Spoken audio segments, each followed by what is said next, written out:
ಇಲ್ಲೊಮ್ಮೆ ನೋಡ್ರಿ ಭವ್ಯ ಗೌಡ ಇದ್ದಾಳಲ್ಲ, ಮತ್ತೆ ಗೌಡ್ಕಿ ಶುರು ಮಾಡಿದಳ್ರಿ. ಮೊನ್ನೆ ಹನುಮಂತನ ಮೇಲೆ ಗೌಡ್ಕಿ ಮಾಡಿ ಅವ್ನಿಗೆ ಹೊಡೆದಿದ್ದ ಭವ್ಯ ಗೌಡ ಆಮೇಲೆ ಯಪ್ಪ ಅಣ್ಣ ಅಂತೇಳಿ ಕ್ಷಮೆ ಕೇಳಿ ಹನುಮಂತನ ತಂದೆ ತಾಯಿಗಳಿಗೆ ಹಾಗೂ ಹನುಮಂತನಿಗೆ ಹತ್ರ ಸ್ವಾರಿ ಕೇಳಿ, ಇಡೀ ಕರ್ನಾಟಕದ ಜನತೆಯ ಸ್ವಾರಿ ಕೇಳಿ, ಏನು ಬಿಗ್ ಬಾಸ್ನವರ ಕೃಪಾ ಕಟಾಕ್ಷದಿಂದ ಮನೆಯಲ್ಲೇ ಉಳಿದುಕೊಂಡಿದ್ದ ಭವ್ಯ ಗೌಡ ಮತ್ತೆ ಸಿಡಿದಿದ್ದಾಳ್ರಿ. ಅದು ಯಾರ ಮೇಲೆ ಅಂತೀರಾ? ಏನು ಸ್ಪರ್ಧಿಗಳ ಮೇಲಲ್ರಿ. ಮತ್ತೆ ಹನುಮಂತನು ರಜತು ತ್ರಿವಿಕ್ರಮ್ ಜೊತೆನೇ ಅಂದ್ಕೊಂಡ್ರ. ತ್ರಿವಿಕ್ರಮ್ ಜೊತೆ ಆ ಎಮ್ಮನ್ ಇದ್ದೇ ಇರುತ್ತೆ ಬಿಡಿ, ಹಣೆ ಬರ ಅವರಿಬ್ಬರದು ಇದ್ದೇ ಇರುತ್ತೆ. ಅದೆಲ್ಲ ಯಾವುದೋ ಲೋಕದಲ್ಲಿ ಬಂದುಬಿಟ್ಟಿದ್ದಾರೆ ಅವರು. ಬಿಗ್ ಬಾಸ್ ಆಡೋಕೆ ಬಂದಿಲ್ಲ, ಅವ್ರ ಲೋಕನೇ ಬೇರೆ ಇದೆ, ಅವ್ರದ್ದು ಬಿಟ್ಬಿಡ್ರಿ. ನಾನು ಹೇಳ್ತಿರೋದು ಬೇರೆ ಕತೆ. ಅದು ಯಾರ ಕತೆ ಅಂತೀರಾ? ಬಿಗ್ ಬಾಸ್ ಕತೆ ಕಣ್ರಿ. ಹೌದು ಕಣ್ರಿ, ಆಗಿರೋದು ಇದೇ ನೋಡಿ. ಭವ್ಯ ಗೌಡ ಏನಿದಾರಲ್ಲ, ಬಿಗ್ ಬಾಸ್ ಅವ್ರನ್ನೇ ತರಾಟೆಗೆ ತೆಗೆದುಕೊಂಡಿದ್ದಾರೆ. ನೀವು ಆಡ್ತಿರೋದು ಸರಿ ಇಲ್ಲ, ನಿಮ್ಮ ಫಾರ್ಮೇಟ್ ಸರಿ ಇಲ್ಲ, ನಿಮ್ಮ ಮೆಥಡ್ ಸರಿ ಇಲ್ಲ, ನಿಮ್ಮ ರೂಲ್ ಸರಿ ಇಲ್ಲ, ನೀವು ಆಡಿಸೋದೇ ಸರಿ ಇಲ್ಲ ಅಂತ ಹೇಳ್ತಾ ಇದ್ದಾರೆ ರೀ ಭವ್ಯ ಗೌಡ. ಏನು ತಾನು ಸೇಫ್ ಇದ್ದಾಗ, ತಾನು ಎಲ್ಲ ಕಡೆ ಜಾಸ್ತಿ ಪಾಯಿಂಟ್ಸ್ ತೊಗೊಂಡಿದ್ದಾಗ, ತಾನು ಒಳ್ಳೆ ಟಾಸ್ಕ್ನಲ್ಲಿ ಒಳ್ಳೆ ಪರ್ಫಾರ್ಮೆನ್ಸ್ ಮಾಡಿದಾಗ ನಗ್ನಗ್ತಾ ಕಿಸಿಯೋ ಭವ್ಯ ಗೌಡ ನಿನ್ನೆ ಏನೋ ಸ್ವಲ್ಪ ರೂಲ್ಸ್, ಏನು ಬಿಗ್ ಬಾಸ್ ಆಡ್ತಿರೋ ಆಟನೇ ಆ ಥರ ಇರುತ್ತೆ. ಏನು ಯಾರು ಗೆಲ್ತಾರೆ ಅವರಿಗೆ ಅಡ್ವಾಂಟೇಜ್ ಇರುತ್ತೆ. ಅದೇ ರೀತಿಯಾಗಿ ಒಂದು ಅಡ್ವಾಂಟೇಜು ಧನ್ರಾಜ್ ಅವರಿಗೆ ಆಗಿತ್ತು, ಧನ್ರಾಜ್ ಅವರ ಆಚಾರ್ಯ ಅವರಿಗೆ. ಇದರಲ್ಲಿ ಮೈನಸ್ ಆಗಿದ್ದು ಭವ್ಯ ಗೌಡರು ಇವ್ರಿಗೆ. ಯಾವ ರೀತಿ ಅಂತೀರಾ ಹೇಳ್ತೀನಿ ಕೇಳಿ. ಈ ವಾರ ಫುಲ್ಲು ಟಿಕೆಟ್ ಟು ಫಿನಾಲೆ ಹಾಗೂ ಎಲಿಮಿನೇಷನಿಂದ ತಪ್ಪಿಸ್ಕೊಳ್ಳೋಕ್ಕೆ, ನಾಮಿನೇಷನಿಂದ ತಪ್ಪಿಸ್ಕೊಳ್ಳೋಕ್ಕೆ ಟಾಸ್ಕ್ಗಳನ್ನು ಸತತವಾಗಿ 5-6 ಟಾಸ್ಕ್ಗಳನ್ನು ನೀಡಲಾಗಿರುತ್ತೆ. ಅದರಲ್ಲಿ ನಿನ್ನೆ ಕೊನೆಯ ಒಂದು ಟಾಸ್ಕನ್ನು ನೀಡಿರಲಾಗಿರುತ್ತೆ.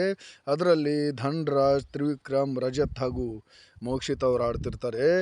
ಅದು ಏನಂದರೆ, ಒಂದು ಆಟಿಕೆ ಆಕಾರದ ಒಂದು ವೃತ್ತಾಕಾರದ ಬಾಕ್ಸ್ ಒಳಗಿಂದ ಕೀ ಚೈನ್ ತೆಗೆದು ಅಲ್ಲೊಂದು ಟ್ರಂಕ್ ಇರುತ್ತೆ. ಆ ಟ್ರಂಕಿನ ಬಾಕ್ಸ್ನಲ್ಲಿರುವಂತಹ ಬಿಗ್ ಬಾಸ್ ಅನ್ನುವ ಪದವುಳ್ಳಂತಹ ಚಿಕ್ಕ ಚಿಕ್ಕ ಫಜಲ್ಗಳು ತುಂಬಿದ ಚೀಲವನ್ನು ತೆಗೆದು ಒಂದು ಹಲಿಗೆ ಮೇಲೆ ಬಿಗ್ ಬಾಸ್ ಕರೆಕ್ಟಾಗಿ ಬರೋ ಥರ ಜೋಡಿಸ್ಬೇಕ್ರಿ. ಇದರಲ್ಲಿ ಅತಿ ವೇಗವಾಗಿ ಹನುಮಂತರವರು, ಧನ್ರಾಜ್ ಆಚಾರ್ ಅವರು ಮಾಡ್ತಾರೆ. ಇದರಲ್ಲಿ ಅವರು ವಿನ್ ಆಗ್ತಾರೆ. ಇಲ್ಲೇನಾಯ್ತಂದರೆ, ರಜತ್ ಅವ್ರು ಕೊನೆ ಸ್ಥಾನದಲ್ಲಿ ಹೋಗಿದ್ರೆ, ಮೋಕ್ಷಿತ್ ಅವ್ರು 3ನೇ ಸ್ಥಾನ ಹಾಗೂ ತ್ರಿವಿಕ್ರಮ್ನವ್ರು 2ನೇ ಸ್ಥಾನಕ್ಕೆ ಬರ್ತಾರೆ. ಆದರೆ ಮ್ಯಾಟ್ರ್ ಇರೋದು ಅದಲ್ಲ. ಇಲ್ಲಿ ನೋಡಿ, ತಲೆ ತಿರ್ತಿದ್ದೆ ಈ ಎಮ್ಮಂಗೆ. ಅದು ಮ್ಯಾಟ್ರ್ ಏನಾಗಿದೆ ಅಂದರೆ, ಇವ್ರು ಉಳಿದವ್ರು ಸೋತವರೆಲ್ಲ 3 ಸುಮ್ಮನೆ ಆಗಿಬಿಟ್ಟಿದ್ರು. ಆದರೆ ಈ ಎಮ್ಮಗೆ ತಲೆ ಮೆಂಟಲ್ ಆಗಿದೆ ನೋಡ್ರಿ. ಈ ಎಮ್ಮಂದು ಏನು ತಲೆ ಮೆಂಟಲ್ ಆಯಿತು ಅಂದರೆ, ಈ ಟಾಸ್ಕಲ್ಲಿ ಗೆದ್ರಲ್ಲ ಅವರಿಗೆ ಒಂದು ಅಡ್ವಾಂಟೇಜ್ ಇರುತ್ತೆ. ಏನು ಇರುವಂಥ ಸ್ಪರ್ಧೆಯ ಪಾಯಿಂಟ್ಸ್ಗಳಲ್ಲಿ ಆ ಪಾಯಿಂಟ್ಗಳನ್ನು 50% ಪಾಯಿಂಟ್ಗಳನ್ನು ಗೆದ್ದ ಸ್ಪರ್ಧಿ ತಗೋಬೋದಂತೇಳಿ, ಕಸಿಬೋದಂತೇಳಿ. ಈ ಅವಕಾಶದ ಈ ರೂಲ್ಸ್ನ ಲಾಭ ಪಡೆದ ಧನ್ರಾಜ್ ಅವರು ಸರಣಿಯಲ್ಲಿ 230 ಪಾಯಿಂಟ್ ತಗೊಂಡಿದ್ದಂಥ ಭವ್ಯ ಗೌಡರ ಮೇಲೆ ಕಣ್ಣಿಡ್ತಾನೆ. 2ನೇ ಸ್ಥಾನದಲ್ಲಿ ಮೋಕ್ಷಿತ ಇರ್ತಾರೆ. ಅವ್ರು ಕೇವಲ 225 ಸ್ಥಾನ ತಗೊಂಡಿರ್ತಾರೆ. ಹೀಗಾಗಿ ಆ ಭವ್ಯ ಗೌಡರ ಹತ್ರ ಇರುವಂಥ 230 ಪಾಯಿಂಟಲ್ಲಿ 50% ಪಾಯಿಂಟ್ ಅಂದರೆ 115 ಪಾಯಿಂಟನ್ನು ಕದೀತಾನೆ. ಅದನ್ನು ಅನೌನ್ಸ್ ಮಾಡ್ತಾನೆ. ಅದು ಭವ್ಯ ಗೌಡರವರಿಗೆ ಉರಿಯಾಗಿದ್ದು, ಬೆಂಕಿ ಬಿದ್ದುದು ಇಲ್ಲೇ ನೋಡಿ ಆ ಎಮ್ಮಂಗೆ. 230 ಪಾಯಿಂಟ್ ಇದ್ದ ಭವ್ಯ ಗೌಡರ ಪಾಯಿಂಟು ಆಫ್ 50% ಡಿಸ್ಕೌಂಟ್ ಆಗಿ ಬರೀ 115 ಪಾಯಿಂಟ್ ಉಳಿದಾಗ ಭಾಳ ಸಿಡಿಮಿಡಿಗೊಂಡ್ಲು ಎಮ್ಮ ಭವ್ಯ ಗೌಡ. ಏನು ಆಟ ಆಡಿಸ್ತೀರಿ ಬಿಗ್ ಬಾಸ್ ಅವರೇ? ಏನು ಟಾಸ್ಕ್ಗಳನ್ನ ಕೊಡ್ತೀರಿ ನೀವು? ಯಾವ ಥರ ರೂಲ್ಸ್ ಮಾಡ್ತೀರಿ ನೀವು? ನನ್ನ ಪಾಯಿಂಟ್ಸ್ ನನಗೆ ಬೇಕೇ ಬೇಕು. ಕೈ ಮುರ್ಕೊಂಡು, ಕೈ ಕಾಲು ಮುರ್ಕೊಂಡು ಟಾಸ್ಕ್ ಆಡಿ ಪಾಯಿಂಟ್ಸ್ ತೊಗೊಂಡು ಕೂತಿದ್ದೀವಿ. ಈಗ ನೀವೆಲ್ಲ ಆಟೋಮೆಟಿಕ್ಕಾಗಿ ಯಾವುದೋ ಒಂದು ರೂಲ್ಸ್ ತಂದು ನಮ್ಮ ಪಾಯಿಂಟ್ಸನ್ನು ಕಸ್ಕೊಂಡ್ಬಿಟ್ರೆ ನಾವು ಹೇಗೆ ಆಡಬೇಕು, ಏನು ಮಾಡಬೇಕು? ಇದೆಲ್ಲ ನಿಮ್ಗೆ ಸರಿ ಇಲ್ಲ. ನಮ್ಮ ಪಾಯಿಂಟ್ಸನ್ನು ನಮಗೆ ವಾಪಸ್ ಕೊಟ್ಬಿಡಿ ಅನ್ನುವಂಥ ಮಾತನ್ನು ಬಿಗ್ ಬಾಸ್ನವರ ಮೈಕ್ ಹತ್ರ ಹೋಗಿ ಜೋರಾಗಿ ಮಾತಾಡ್ತಾಳೆ. ಇದನ್ನು ಕಿಚ್ಚ ಸುದೀಪ್ ಅವರು ನೋಡ್ತಾನೆ ಇದ್ದಾರೆ. ಈ ಮಾತಿಂದ ಭವ್ಯ ಗೌಡರವರಿಗೆ ಸಖತ್ತಾಗಿ ಕ್ಲಾಸ್ ನಡೆಯುತ್ತೆ ಈ ಕಿಚ್ಚ ಸುದೀಪ್ ಅವರ ವಾರದ ಕಥೆಯಲ್ಲಿ. ಇದಂತೂ ಖಂಡಿತ. ಯಾಕಂದರೆ ಹನುಮಂತರವರ ಏನು ಕೈ ಮಾಡಿದ ಒಂದು ಇನ್ಸಿಡೆಂಟಿಂದ ತಪ್ಪಿಸ್ಕೊಂಡಿದ್ದಂಥ ಭವ್ಯ ಗೌಡ ಈ ಕಿಚ್ಚ ಸುದೀಪ್ ಅವರ ಕ್ಲಾಸನ್ನು ಮಾತ್ರ ತಪ್ಪಿಸ್ಕೊಳ್ಳೋಕೆ ಸಾಧ್ಯನೇ ಇಲ್ಲ ವೀಕ್ಷಕರೇ. ಈ ಬಿಗ್ ಬಾಸ್ ಸೀಸನ್ನಲ್ಲಿ ಬಿಗ್ ಬಾಸ್ರವರ ರೂಲ್ಸನ್ನು ಎದುರು ಮಾಡಿದ್ದು ಇಬ್ಬರು ಅನಿಸುತ್ತೆ. ಅದು ಒಬ್ಬ ಸ್ವಾಮಿಗಳು ಹಾಗೂ ಒಬ್ಬರು ಲಾಯರ್ ಜಗದೀಶ್ ಅವರು ಇದ್ರಲ್ಲ, ಅವರು ಬಿಟ್ಟರೆ ಯಾರೂ ಎದುರು ಮಾಡಿಲ್ಲ. 3ನೇ ವ್ಯಕ್ತಿನೇ ಈ ಭವ್ಯ ಗೌಡ ಅನಿಸುತ್ತೆ. ಇನ್ನೊಂದು ಮುಖ್ಯ ವಿಷಯ ಏನಪ್ಪ ಅಂದರೆ, ಬಿಗ್ ಬಾಸ್ನ ಎದುರು ಮಾಡಿದವರೆಲ್ಲ ಮನೆಗೆ ಹೋಗ್ಬಿಟ್ಟಿದ್ದಾರೆ ಈಗ ಆಲ್ರೆಡಿ. ಯಾರೂ ಉಳಿದಿಲ್ಲ. ಈಗ ಈ ಭವ್ಯ ಗೌಡ ಸರದಿ ಬಂದಿದೆ ಅನಿಸುತ್ತೆ. ಭವ್ಯ ಗೌಡ ಮನೆಗೆ ಹೋಗ್ತಾಳೆ ನೋಡಿ. ಧನರಾಜ್ ಅವರೇನು ಮಾಮೂಲು ಮನುಷ್ಯ ಅಲ್ಲ. ರಜತ್ ಅವ್ರನ್ನ, ತ್ರಿವಿಕ್ರಮ್ ಅವ್ರನ್ನ ಸೋಲಿಸಿ ವಿನ್ ಆದಂಥ ಟಾಸ್ಕ್ ಇದು. ಇವ್ರ ಫಾಲೋಯಿಂಗು ಚೆನ್ನಾಗಿದೆ, ಇವ್ರ ಆಟನೂ ಚೆನ್ನಾಗಿದೆ, ಹನುಮಂತು ಜೊತೆಯನ್ನು ಇವ್ರ ಗೆಳೆತನೂ ಚೆನ್ನಾಗಿದೆ ವೀಕ್ಷಕರೇ. ಈ ವಿಷಯದಲ್ಲಿ ಬಿಗ್ ಬಾಸ್ನವರು ಕಿಚ್ಚ ಸುದೀಪ್ ಅವರು ಏನು ನೋಡ್ತಿದ್ದಾರೆ ಈ ಆಟವನ್ನು. ಇದ್ರ ಬಗ್ಗೆ ಬೆಂಕಿಯಾಗಿದ್ದಾರೆ ಕಿಚ್ಚ ಸುದೀಪ್ ಅವರು. ಯಾವಾಗ ಸಂಡೇ ಬರುತ್ತೆ, ಸ್ಯಾಟರ್ಡೇ ಯಾವಾಗ ಬರುತ್ತೆ ಅನ್ನುವಂಥದ್ದನ್ನು ಕಾಯೋ ಪರಿಸ್ಥಿತಿ ಕಿಚ್ಚ ಸುದೀಪ್ ಅವರು ಆಗಿದೆ.